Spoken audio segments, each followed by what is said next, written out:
Ang dami nagsasabi na madali lang daw ang pagiging ALT. Marami din naman nagsasabi na mahirap, busy, maraming ginagawa. So ano nga ba talaga ang totoo? Dahil back to work na kami, gusto kong i-share sa inyo kung ano nga ba talaga ang ginagawa ng isang ALT in my own experience. Wala nang palikoy-ligoy pa, walang halong eme. Pag ALT kayo dito sa Japan, do not expect na isa lang yung school ninyo. So, i-expect ninyo na possible na bigyan kayo ng 1 to 3 schools or yung iba nga 5 schools pa eh. Marami akong mga ka-work na kasabay ko dumating dito na ang hinahawakan nilang school ay 5 schools. Pero ako, apakaswerte ko kasi isang school lang ako. Walang kahirap-hirap sa pagbiyahe, pagpunta sa school kasi everyday isang school lang yung pinupuntahan mo. Pero ano ang mahirap? Mahirap talaga mag-isip kung anong gagawin mo sa araw-araw. Dahil isang school lang ako, ang klase ko lang dun sa elementary school ay grade 1 to 6. At ang English nila kapag grade 1, once a month. Pag grade 2, once a month. Pag grade 3 and 4, once a week. Kapag grade 5 and 6, twice a week. So bilangin ninyo, more or less 8 classes lang ako sa isang linggo or 6 to 8 classes sa isang linggo. Dahil sa sobrang wala akong magawa sa school, binigyan na rin ako ng klase sa mga special child. So imagine niyo pati gawain ng mga special child teachers or special education teachers, ginagawa ko na din. So sa school, ang ginagawa namin ay nagpiprint kami ng mga materials, assistant language teacher, nag-a-assist kami sa JTE namin. Depende yan sa school kung yung JTE mo hindi masyadong magaling mag-English, ikaw ang T1. In my case, yung JTE ko ay dating principal at marunong siya mag-English. So, ang nangyayari, T2 ako. Pag T2, ibig sabihin teacher 2 ka, ikaw ay assistant lang ni teacher 1. So, si JTE ko, sasabihin niya sa akin kung ano yung gagawin ko, kung gusto niya mag-review ako, repeat after me, magpa-games, gagawin ko yun. So, sa school ko, sobrang dali lang talaga. Kasi yung JTE ko, pinaprepare niya na lahat. Sa school ko ito ha. Pero yung ibang ALT sa ibang school, marami silang ginagawa. Kasi iba-ibang level naman yung hinahawakan namin eh. Pag sa junior high school, gumagawa sila ng mga exam, mga quizzes. Minsan nagpapadrawing pa yung JTE nila. Pero ako hindi ko yung ginagawa.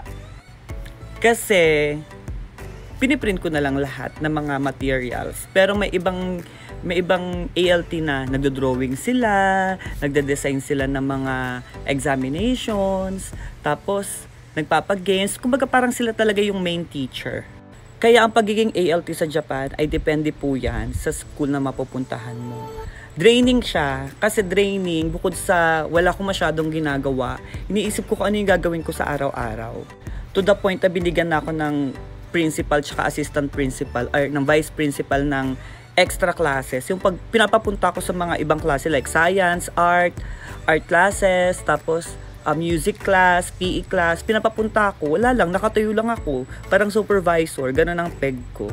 Minsan nga nahiya na lang ako kasi wala naman akong ginagawa sa school, kaya palakad-lakad, tapos hindi ko na alam talaga kung anong gagawin ko, promise. Mag-alang yung trabaho ng pagiging ALT, pero again, depende yan sa school na mapupuntahan mo. Sa akin, parang masasabi ko na nasanay kasi ako sa bigat ng trabaho sa Pilipinas eh, kasi galing akong DepEd. So, hinahanap-hanap ng katawan ko yung pagiging workaholic, talagang trabaho ka ng trabaho. Pero kasi ngayon dito sa Japan, sobrang light, ang light lang ng trabaho. Madaming ALT na nagsasabi na boring yung work, madali lang yung trabaho, kasi nga, siguro nasanay sila sa bigat ng trabaho sa Pilipinas. Marami din mga ALT na masyadong maraming ginagawa. Kasi nga, iba yung role din nila na ginagampanan dun sa school nila. So, depende talaga yan. Swertihan. Pero, ang bottom line dito is that pag naging ALT ka, ibig sabihin assistant language teacher ka. Ang role mo talaga is to assist lang. Pero again, nag-iiba ang role mo pagdating mo sa school. Kasi depende yan sa kung ano ang kailangan at hinihingi ng school sa'yo bilang language teacher nila. Minsan mag-iisip ka pa ng mga activities outside classes like yung mga broadcasting, tapos mga storytelling, ganyan, tapos magde-design ka ng bulletin board. So, parang lahat ng sulok ng school, kailangan magkaroon ng touch ng English. So, gagalawin mo lahat yon. So, even outside classes, extracurricular activities, gagawin mo yun. Basta everything about English, kung kailangan nila ng tulong, i-extend mo na lang kasi so far magaan naman yung trabaho eh. In my case, kaya ako, kapag kailangan nila ng tulong sa English, ganito, ganyan, or kailangan nila na mag-a-assist sa mga bata, sumasali ako kasi para may magawa ako sa school. Kasi nahiya na lang ako, sumusweldo ako ng hindi ako masyadong pagod. Pagod ang iisip ko kasi kakaisip kung ano yung gagawin ko araw-araw. Pero technically, physically, hindi talaga pagod yung katawan ko. Mentally draining lang siya kasi nga medyo nakakaano, parang malungkot. Yung malungkot na part doon is hindi mo na ilalabas yung gusto mo bilang isang teacher. Yung galing mo bilang isang teacher, hindi mo nagagawa. Kumbaga wala kang voice or walang voice, pipe, charot. Parang in my case, wala akong kakayahang mag-lead sa buong flow ng lesson everyday. Kasi nga, it's always my JTE who decides for everything. So, ayun, ang role ko lang talaga sa school ay assistant, as in, tagahawak, tagabigay ng paper. Parang hindi ko pa nga alam kung ano, para saan pa ako dito, parang ganun, mararamdaman mo talaga yun, malulungkot ka sa part na iisipin mo, ano yung purpose mo, ba't nandito ka? Kaya naman nilang gawin yon, diba? So, ayun, hindi lang siya fulfilling sa part kasi 'di ba tayong mga teacher gusto natin na ilalabas natin yung galing natin sa pagtuturo eh. Pero since andito na ako, enjoying ko na lang yung buhay at siguro gawin ko na lang productive yung araw ko kahit hindi ko na talaga alam minsan kung paano ko gagawing productive. Nakakatamad pero tignan pa natin sa mga susunod na panahon kung ano pa yung mga mangyayari. Kasi kailangan pag ALT ka, nag-iisip ka rin ng ano pa kaya yung pwede mong gawin, ipakita mo sa school, magbida-bida ka, ganun.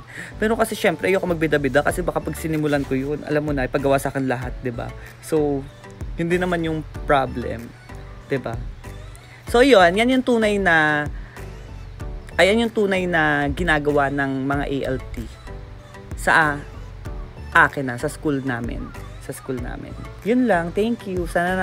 Sana may nakuha kayong idea dito sa video to. Walang halong eme, natural lang. Go!